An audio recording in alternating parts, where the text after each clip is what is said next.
आज हम देखने जा रहे हैं एक सुपर फैंटेसी मूवी जिसका नाम बताने से पहले मुझे लंबी सांस लेनी होगी। इस मूवी का नाम है creation of the gods part 1 kingdom of storms. कहानी 3000 साल पहले की है, जब एक जंग छिड़ी जिसमें एक असली चुड़ैल आजाद हो गई जो कई हजार सालों से कैद थी। उस दुष्ट आत्मा को खत्म करने के लिए अस्त्र शस्त्र सहित एक वीर को देवलोक से धरती पर भेजा जाता है। क्या वो वीर दुष्ट आत्मा का खात्मा कर पाता है और क्या धरती को बचा पाता है? ये जानने के लिए पूरा वीडियो जरूर देखिए और इस मूवी के शानदार स्पेशल इफेक्ट्स के लिए वीडियो को लाइक जरूर कीजिए। बाकी अगर आप चैनल पर नए हैं तो सब्सक्राइब भी कीजिए। मूवी की शुरुआत में युद्ध में शहीद सिपाहियों की लाशों को दिखाते हैं जिन पर बर्फ जमी हुई है। यह एक किले का सरदार जो अपने राज्य के सम्राट के खिलाफ विरोध करके उसके किले पर कब्जा करके बैठा है और खुद को राजा बताता है। किले की दीवार के उस तरफ सम्राट की सेना राजा पर हमला करने के लिए बिल्कुल तैयार खड़ी है और उसके पास घोड़े पर सवार है उसका सबसे विश्वसनीय साथी जिसका नाम है एनजीओ। दरअसल एनजीओ का पिता एक बहुत बड़े कबीले का सरदार है। इसके अलावा 4 और सेनापति भी हैं जो 3 अलग अलग कबीलों के सरदारों के बेटे हैं। ये लोग सम्राट की वफादार हैं और इस विरोधी राजा को खत्म करने के लिए आए हैं। वे बड़े बड़े पत्थरों से किले की दीवार को तोड़कर किले पे कब्जा कर लेते हैं। फिर विरोधी राजा अपने परिवार को लेकर पर्वत की ओर बच निकलता है, लेकिन सम्राट की सेना भी उसका पीछा करते हुए पर्वत की चोटी पर पहुंच जाते हैं। वहां सरदार और राजा के बीच घमासान लड़ाई होती है जिसमें सरदार को चाकू लग जाता है। उसका खून बहकर बर्फ पर गिरता है और बर्फ के बीच से होकर वो पत्थरों के बीच एक गड्ढे में जाकर फैल जाता है। वहां पर कई हजार सालों से एक बंद दीवार थी जो खून लगने से टूट जाती है। उसकी वजह से वहां पर एक बहुत भारी ग्लेशियर जन्म लेता है। गाड़ी में बैठी राजा की बेटी को लगता है कि अब वे ये युद्ध हार रहे हैं। वो अब दुश्मन के हाथ नहीं लगना चाहती, इसलिए अपने जोड़े पर लगी हुई सुई निकालकर खुद को खत्म कर लेती है। जब बर्फ जरा हटती है तो उसकी आंखें अजीब रंग की हो जाती हैं और वो जिंदा हो जाती है। सम्राट की सेना उसको मार डालना चाहती है, लेकिन उसकी आंखों को देखते ही अपने हथियार वो नीचे डाल देते हैं। फिर वो सरदार की ओर बढ़ती है, लेकिन इसी बीच बेहोश हो जाती है। उस रात सिपाही अपनी जीत का जश्न मना रहे होते हैं। सरदार अपने घाव पर मरहम लगा रहा होता है। वो लड़की उससे कहती है कि मैं तुम्हें इस दुनिया का राजा बना सकती हूँ। ये कहकर वो सरदार के घाव को चाटती है और एक ही पल में उसका घाव पूरी तरह से भर जाता है। इससे तो सरदार बिल्कुल चौंक जाता है कि ये हुआ कैसे। और यहाँ मूवी का टाइटल डालकर होती है मूवी शुरू। अगले दिन सरदार और बाकी सेनापति सम्राट से मिलते हैं और विरोधी राजा का कटा हुआ सर उसे भेंट करते हैं। इतना ही नहीं, वे राजा की बेटी को भी सम्राट के हवाले कर देते हैं। उसकी खूबसूरती को देखकर बूढ़े सम्राट का मुंह खुला का खुला रह जाता है। उसी रात सम्राट की राजसभा में तरह तरह के डांसेस होते हैं। सम्राट का बेटा भी नाचने लगता है, लेकिन अचानक वो अपने पिता का गला घोंटकर उसे मार डालता है। ये देखकर तो फिर कोफत उसे मार डालता है। अब सरदार कहता है कि तुम फिक्र मत करो, सम्राट के बेटे को मारकर तुमने अच्छा किया, वरना ये अगला सम्राट बन जाता तो इस देश में खून की नदियां बहने लगती। अब सरदार सम्राट की लाश को उठाता है तो ऊपर देवलोक में 12 देवता ये फैसला करते हैं कि युद्धों के होते पृथ्वी पर खून की नदियां बहेंगी। ऊपर से पृथ्वी पर अकाल पड़ रहा है, इसलिए इंसानियत को बचाने के लिए हमें अपना दैवीय अस्त्र पृथ्वी पर भेजना होगा। फिर सारे देवता पृथ्वी के एक पहाड़ पर लैंड करते हैं। वहाँ 3 साधु उनका इंतजार कर रहे होते हैं। सभी देवता मिलकर उस दैवीय अस्त्र को सबसे बुजुर्ग साधु के हवाले करते हैं और बताते हैं कि ये अस्त्र इंसानियत को बचाएगा, लेकिन इसे जो छुएगा उसकी मांत्रिक शक्तियां नष्ट हो जाएंगी। साधु कहता है कि पृथ्वी को बचाने के लिए मैं अपनी मंत्र शक्ति खोने के लिए बिल्कुल तैयार हूँ। फिर देवता साधु को वो दिव्य अस्त्र दे देते हैं। उसे लेते ही साधु अपनी मंत्र शक्ति खो देता है, जिसकी वजह से अब वो जवान नहीं दिखता। अब पृथ्वी पर मरे हुए सम्राट की जगह पर सरदार को सम्राट स्वीकार किया जाता है। पर जब राजगुरु राज तिलक करने के लिए शगुन देखता है तो उसका यंत्र टूटने लगता है और पृथ्वी पर सूरज की रोशनी पूरी तरह से गायब हो जाती है। हर तरफ अंधेरा छा जाता है। वो सम्राट को बताता है कि देवता हमारे किसी काम से खुश नहीं है, इसलिए ये मेरा यंत्र टूट गया है और हर तरफ अंधेरा छा गया है। देवताओं का क्रोध कम करने के लिए हमें एक बहुत बड़ा मंदिर बनाना होगा। अब सम्राट भी शपथ लेता है कि मैं वो मंदिर जरूर बनाऊंगा और इस दुनिया को मिटने से बचाऊंगा। इसके बाद सूरज की रोशनी फिर से पृथ्वी पर आती है। अब सम्राट का बेटा एनजीओ राजमहल में आता है तो बहुत ही डरावनी आवाज सुनता है। तभी भेड़िया का रूप लेकर एक दुष्ट आत्मा एक लड़की के शरीर को खा रही होती है। एनजीओ उस दुरात्मा का पीछा करता है। अब दुष्ट आत्मा को सम्राट के कमरे में जाता देखकर एनजीओ बिना अनुमति के सम्राट के कमरे में तलवार लेकर घुस जाता है, लेकिन इससे सम्राट खुश नहीं होता। उसे बहुत गुस्सा आ जाता है। एनजीओ फिर उन्हें दुष्ट आत्मा के बारे में बताता है, लेकिन सम्राट के बिस्तर पर उस विरोधी राजा की बेटी को देखकर वो कहता है यही वो दुष्ट आत्मा है है। ये सुनकर सम्राट एंजो को डांट कर बाहर भेज देते हैं कि मेरे काम में दखल मत दो। एंजो भी गुस्से में अपने साथियों को बताता है कि उस औरत को उसी दिन मार डालते तो आज ये नौबत नहीं आती। अब कोफत को भी अपने पिता की याद आती है जो गाँव में ही रहते हैं और एक छोटे कबीले के सरदार हैं। अगले सीन में दिखाते हैं कि कई व्यापारी और दूसरे लोग राजधानी में प्रवेश करने के लिए इंतजार कर रहे हैं। वहां आते हैं वो 3 साधु जिन्हें देवताओं ने वो दैवीय शक्ति वाला अस्त्र दिया था। बुजुर्ग साधु द्वारपाल से कहते हैं कि हम कुनलन पर्वत से पैदल आ रहे हैं और हमें सम्राट से एक जरूरी काम है। अगर आप हमें शहर के अंदर जाने देंगे तो मैं आपको एक बहुत ही अनमोल चीज दूंगा। ये कहकर वो द्वारपाल को एक लाल रंग का फल देता है और बताता है कि ये देवताओं का फल है, इसे खाओगे तो 200 साल एकदम तंदुरुस्त रहोगे। ये सुनकर द्वारपाल तुरंत फल ले लेता है और इनके लिए घोड़ा गाड़ी का इंतजाम करता है। साधु हंसते हुए सोचते हैं कि ये इंसान कितने लालची और पागल हैं। अब गाड़ी उन्हें एक जगह पे लेके जाती है जहां सैकड़ों गुलाम मिलकर एक बहुत बड़ा मंदिर बना रहे होते हैं। एंजो और कोफत उस काम की देखरेख करते हैं। एंजो कोफत को बताता है कि उस चुड़ैल ने मेरे पिता को अपने कब्जे में कर लिया है, इस वजह से ये देश अब मिटने वाला है। इस वक्त हमें भगवान ही बचा सकते हैं। तीनों साधु इतने बड़े मंदिर के निर्माण को देखकर बड़े दंग रह जाते हैं, लेकिन तभी सिपाही उनके पैरों को बांध देते हैं। तब इन्हें पता चलता है कि इन्हें भी गुलाम बना लिया गया है, लेकिन तीनों भूत की तरह खड़े रहते हैं। तो सिपाही उन्हें चाबुक से मारने लगता है कि चलो काम पे लग जाओ, लेकिन बड़े साधु उसे पकड़ लेते हैं। फिर छोटी साधु उसे चाबुक के साथ पकड़कर खूब घुमाती है। बहुत देर घुमाकर वो उसे छोड़ देती है तो वो जाकर एक हाथी से टकरा जाता है। इस वजह से एक बहुत ही बड़ा खंबा सरक जाता है और बाकी खंबे भी गिरने लगते हैं। छोटी साधु उन सबको पकड़कर खींचती है। इसी बीच एक खंबा गिर जाता है और किसी के सर पे गिरने वाला होता है, लेकिन ऐन वक्त पर जवान साधु उसे अपने मांत्रिक यंत्र से रोक लेता है। अब ये दृश्य देखकर एंजो बहुत खुश होता है कि देवताओं ने उसकी सुन ली और ये साधु कोई दैवीय शक्ति वाला अस्त्र लेकर आए हैं। वो तीनों साधुओं को सम्राट के पास लेके जाता है, लेकिन वहां एक आदमी सम्राट को अपनी मांत्रिक शक्तियों का प्रदर्शन दे रहा होता है। ये बहुत ही खतरनाक मांत्रिक लगता है जो अपने सर को धड़ से अलग करके दिखाता है। सम्राट इससे बहुत ही प्रसन्न होता है।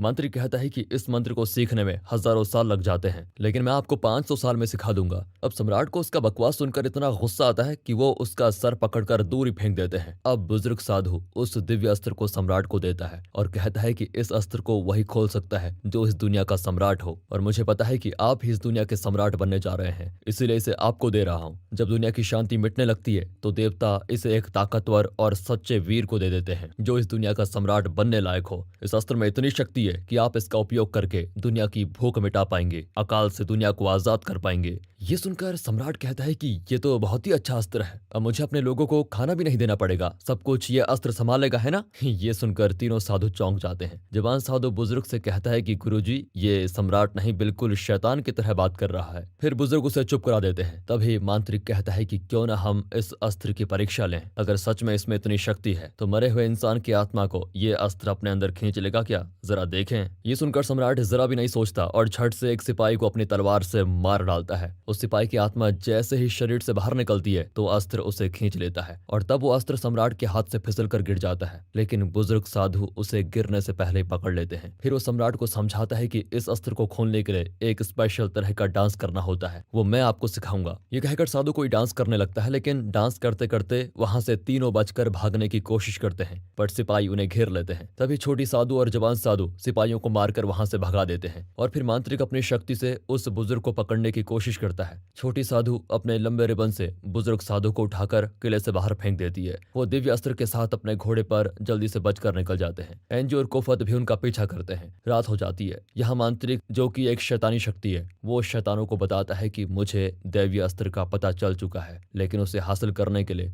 मुझे और भी ज्यादा शक्तियों की जरूरत है। तभी अचानक समुद्र का पानी एक बहुत बड़ा और भयानक हाथ बनकर ऊपर उठता है और वो मांत्रिक पर गिर जाता है। इस तरह शैतानों ने मांत्रिक को और भी ज्यादा शक्तियां दे दी होती हैं। अब मांत्रिक भी उस दिव्य अस्त्र को लेने के लिए चला जाता है। यहाँ जवान साधु कहता है कि आप ये अस्त्र उस सम्राट को दे दीजिए, वरना वो हमारी जान ले लेगा। इंसानियत बचे या ना बचे, हमें इससे क्या फर्क पड़ता है, हम इस नालायक सम्राट और खतरनाक मांत्रिक से लड़ नहीं पाएंगे। तब बुजुर्ग कहता है कि इस लालची और मूर्ख सम्राट को दुनिया का सम्राट कभी नहीं बनना चाहिए, लेकिन उसका बेटा एनजीओ बहुत ही अच्छा लड़का है, वो स्वार्थी नहीं है और दूसरों का भला चाहता है, वही दुनिया का सम्राट बनने लायक है, इसलिए मैं ये अस्त्र उसे ही दूंगा। लेकिन उसके लिए न जाने और कितने साल इंतजार करना पड़ेगा। तभी अचानक बादल गरजते हैं। इसी बीच कोफत के पिता यानी छोटे कबीले के सरदार जंगल से गुजर रहे होते हैं। उन्हें एक छोटे बच्चे की रोने की आवाज आवाज आती है। वो गाड़ी रोककर देखते हैं तो वहाँ हरे रंग का बच्चा जमीन पर पड़ा रो रहा होता है। देखने में तो वो किसी शैतान का बच्चा लगता है, लेकिन सरदार को उस पर बहुत तरस आता है और वो उसे पालने का फैसला करते हैं। तब जवान साधु उन्हें सावधान करता है कि ये एक दुष्ट शक्ति है, इसे मार डालने में ही सभी की भलाई है। पर सरदार को इससे बहुत गुस्सा आता है। वो कहते हैं कि सभी बच्चे अच्छे ही पैदा होते हैं, लेकिन उन्हें ठीक से बड़ा नहीं किया होता, इसलिए वे बुरे बन जाते हैं। वैसे दोस्तों, इस बारे में आपका क्या ख्याल है, कमेंट्स में जरूर बताना। तभी बुजुर्ग साधु आ जाते हैं। उन्हें भी सरदार की बात बड़ी ठीक लगती है।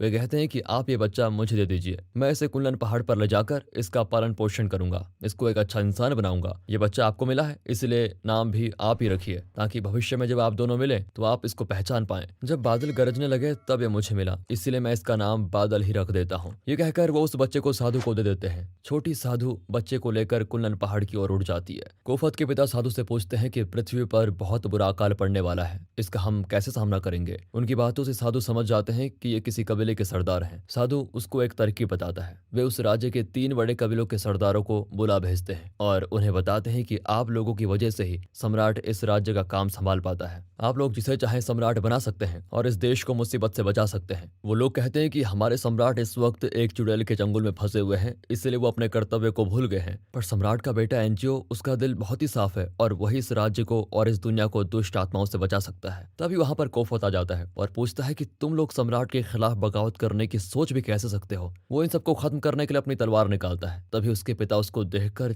चौंक जाते हैं और पूछते हैं कि बेटा, क्या तुम मुझे भूल गए। पर कोफत कहता है कि आप मेरे पिता ही क्यों ना हो, लेकिन सम्राट के खिलाफ एक भी शब्द मैं नहीं सुनूंगा। ये कहकर वो इनसे लड़ने लगता है। तभी वहां पर सम्राट के कई सिपाही आ जाते हैं और इन सबको सम्राट के सामने पेश करते हैं। वो बहुत ही गुस्से में होता है कि मेरे ही राज्य में रहकर आप लोग मेरे खिलाफ बगावत करने की सोच रहे हैं। फिर वो उन चारों कबीले के सरदारों के बेटों को बुलाता है जो सम्राट के सेनापति हैं। वो उन्हें आदेश देता है कि या तो तुम चारों अपने पिताओं का सर काट कर अपने कबीले के सरदार बन जाओ या फिर मेरे हाथों मर जाओ। चारों के बेटे अब दुविधा में पड़ जाते हैं कि क्या करें। कोफत अपने पिता को मारना नहीं चाहता और सम्राट के आगे भीख मांगता है कि मेरे पिता से गलती हो गई, लेकिन इसके लिए उनकी जान लेने के बजाय उन्हें कारागार में बंद कर दीजिए। सम्राट पहले तो ना करता है, लेकिन फिर मान ही जाता है और सिर्फ कोफत के पिता को ही कारागार में बंद कर दिया जाता है। उस रात सम्राट उस चुड़ैल के साथ सोता है। तब रानी आकर कहती है कि आपने जिन 3 कबीलों के सरदारों की जान ली, उनमें से एक मेरा भाई भी है। अगर वो गद्दार है तो मैं उसका खून हूँ, मुझे भी मार डालिए। तब वो चुड़ैल कहती है कि तुम जैसी खूबसूरत औरत को मरने की क्या जरूरत है, मेरे पास आओ। रानी उसकी ओर जैसे जाती है तो मानो वो चुड़ैल के वश में आ जाती है,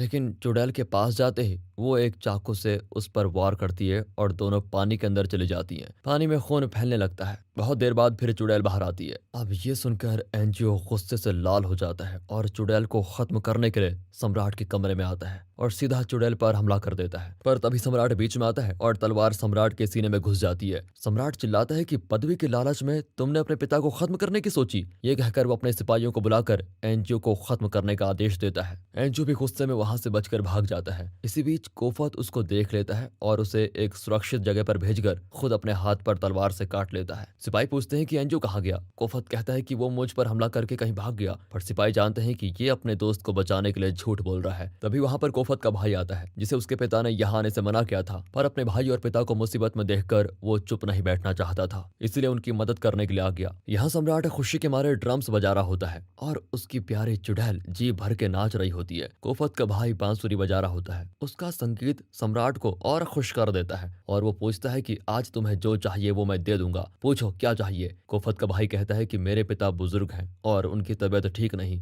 ऐसी हालत में उन्हें कारागार में रखना ठीक नहीं होगा, आप दया करके उन्हें हमारे गांव भेज दीजिए। पर सम्राट अकड़ कर कहता है कि उसने मेरे खिलाफ मेरे सरदारों को उकसाया है, वो कारागार में ही मरेगा। इस पर कोफत का भाई कहता है कि मैं भगवान से प्रार्थना करूंगा कि मेरे पिता के बदले तुम मर जाओ। इससे सम्राट को बहुत गुस्सा आता है। इसी बीच कोफत किले की रखवाली कर रहा होता है। वो बुजुर्ग साधु को देखता है और उसे पकड़कर पूछता है कि तुम अभी तक यहाँ क्या कर रहे हो। साधु बताते हैं कि मुझे एंजियो से मिलना है। इस पर कोफत उसके हाथ पैर बांधकर सीधा एंजियो के पास लेके जाता है। वहां पर राजगुरु भी होते हैं। साधु ने बताते हैं कि सम्राट अब वो पुराने सम्राट नहीं रहे, अब उनके दिल और दिमाग पर उस चुड़ैल का ही राज चल रहा है। किसी तरह उस चुड़ैल को खत्म करना ही होगा। उसी रात सम्राट कोफत के पिता से मिलने कारागार में जाता है। वो उनके लिए खाना भी लेके जाता है और पूछता है कि मुझे पता है ये देश मुसीबत में है और तुम जैसा अनुभवी और कोई इस राज्य में नहीं है, इसलिए तुम ही बताओ कि अब आने वाली मुसीबत को कैसे रोकें। कोफत के पिता कहते हैं कि अगर तुम सच में खुद को और अपने इस राज्य को मुसीबत से बचाना चाहते हो तो सबसे पहले तुम्हें उस चुड़ैल का साथ छोड़ना होगा। क्या तुम में इतनी हिम्मत है?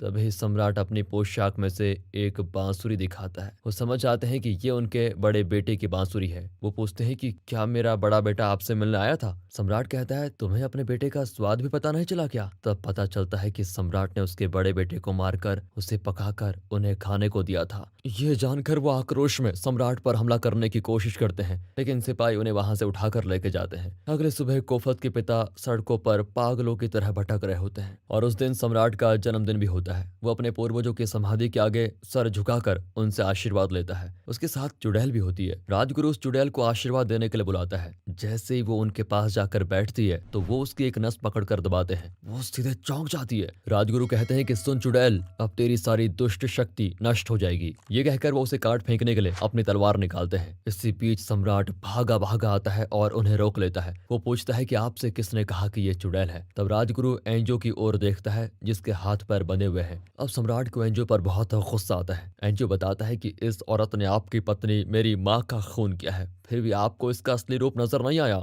ये इंसान नहीं, चुड़ैल है, चुड़ैल। अगर अब भी आप होश में नहीं आए तो ये आपको भी खत्म कर देगी। सम्राट पूछता है कि क्या इसका कोई सबूत है कि ये चुड़ैल है? राजगुरु कहते हैं कि इसे साबित करने के लिए मैं अपनी जान देने को तैयार हूँ। अगर इसने मेरा हृदय खा लिया तो आप समझ लेना कि ये चुड़ैल है। ये कहकर राजगुरु अपने सीने को चीरकर अपना हृदय निकालकर चुड़ैल के हाथ में देता है। वो उसे तुरंत खा जाती है और तब उसके अंदर से वही दुष्ट आत्मा जो भेड़े के रूप में थी वो बाहर आ जाती है। लेकिन अब उस दुष्ट आत्मा को खत्म करने के बजाय सम्राट कहता है कि मैं इसे क्यों मारूं, इसने तो सिर्फ मेरी मदद की है। ये सुनकर वे चौंक जाते हैं और तब फ्लैशबैक में दिखाते हैं कि अब तक इस राज्य में जो कुछ बुरा हुआ था वो सब इस चुड़ैल ने किया था। अब एंजियो से सहा नहीं जाता और वो अपने पिता पर हमला करने के लिए बिल्कुल बौखलाया हुआ होता है, पर सम्राट भी उसे खत्म करने के लिए तैयार खड़ा होता है। ऐन वक्त पर कोफत एंजियो को कैसे भी करके बचा लेता है, लेकिन वो सम्राट से कहता है कि मुझे लगा कि एंजियो आपको मार डालेगा, इसलिए आपकी जान बचाने के लिए मैंने उसे रोक दिया। फिर एंजियो को कारागार में ले जाया जाता है। सम्राट कहता है कि मुझे पता है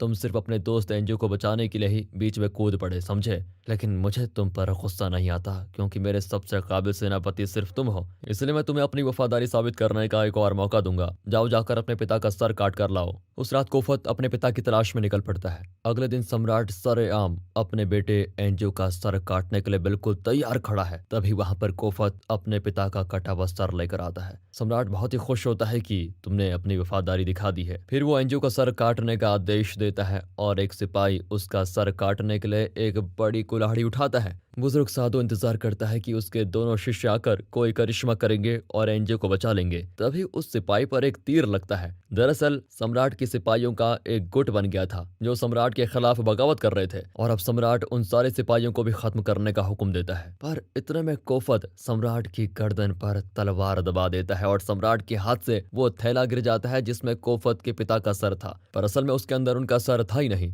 इसी हलचल के बीच एक आदमी एंजियो का सर काटकर उसे मार डालता है। कोफत और सम्राट के बीच घमासान लड़ाई हो जाती है। तभी बुजुर्ग साधु के दोनों शिष्य वहां पर पहुंच जाते हैं और अपने गुरु से कहते हैं कि चलिए यहाँ से बच निकलते हैं। पर साधु कहते हैं कि मेरी फिक्र मत करो, एंजियो का कटा हुआ सर और उसका धड़ ले जाकर कुल्लन पर्वत पर रखो और देवताओं से प्रार्थना करो कि वे एंजियो को जिंदा कर दे, वरना यह दुनिया मिट जाएगी। वो दोनों एंजियो की बॉडी पार्ट्स को लेकर चले जाते हैं, लेकिन इतने में वहां पर वो मांत्रिक आ जाता है। यहाँ कोफत सम्राट के सीने में तलवार घुसाकर उसे एक बड़े गड्ढे में धकेल देता है जिससे कि उसकी जान चली जाती है। फिर कोफत अपने साथियों को और बुजुर्ग साधु को अपने साथ लेकर भागता है। इसी बीच मांत्रिक अपनी शैतानी शक्ति की मदद से वहां के दो बड़े ड्रैगन स्टैचूज में जान डाल देता है। दोनों ड्रैगन्स दीवार को तोड़कर कोफत और उसके साथियों का पीछा करते हैं। कोफत के पिता सड़क पर बेहोश पड़े होते हैं। अचानक एक अजीब दिखने वाला जंतु उन्हें उठाकर लेके जाता है। अब कोफत बुजुर्ग साधु के कपड़े पहनकर दूसरी दिशा में जाने लगता है तो दोनों ड्रैगन्स उसे साधु समझकर उसका पीछा करने लगते हैं क्योंकि वो मांत्रिक साधु की ही दैवीय शक्ति वाला अस्त्र पाना चाहता है। लेकिन कोफत पहाड़ के सिरे पर आकर रुक जाता है तो मांत्रिक को पता चलता है कि ये असली साधु नहीं है। वो चौंक जाता है, पर इतने में दोनों ड्रैगन्स उसकी ओर आते हैं और पहाड़ के ऊपर से नदी में गिर जाते हैं। यहाँ वो अजीब दिखने वाला जंतु कोफत के पिता को बचाकर उनके गांव ले जा रहा होता है। जब उन्हें होश आता है तो उस जंतु को देखकर वो हैरान रह जाते हैं। वो पूछते हैं कि तुम कौन हो और तुमने मुझे क्यों बचाया। तब वो पूछता है कि क्या आपने मुझे पहचाना नहीं, मैं बादल हूँ। तब जाकर उन्हें एहसास होता है कि ये वही बच्चा है जो उन्हें जंगल में मिला था और उन्होंने उसे बचाकर उसका नाम बादल रखा था। दूसरी ओर कोफत जो नदी किनारे बेहोश पड़ा होता है उसे उसका घोड़ा उठाकर उसके गांव लेके आ जाता है। कई साल के बाद कोफत अपने पिता के साथ रहने लगता है। वहाँ सम्राट की मौत के बाद हर तरफ सन्नाटा छाया होता है और वो चुड़ैल सम्राट के घाव को चाटकर उसे फिर ठीक कर देती है और सम्राट अपनी आंखें खोलता है। और दोस्तों इसी के साथ ये मूवी यहाँ पर खत्म होती है, लेकिन पोस्ट क्रेडिट्स में दिखाया जाता है कि एक खतरनाक मांत्रिक आग उगलने वाले शेर पर बैठकर इस राज्य में घुस गया है। उसके साथ बड़े बड़े राक्षसों की एक सेना भी होती है। मतलब इसके आगे भी कहानी है और ये सीन इस मूवी के सेकंड पार्ट की शुरुआत है। उम्मीद है दोस्तों सेकंड पार्ट के स्पेशल इफेक्ट्स फर्स्ट पार्ट से भी ज्यादा बेहतरीन होंगे।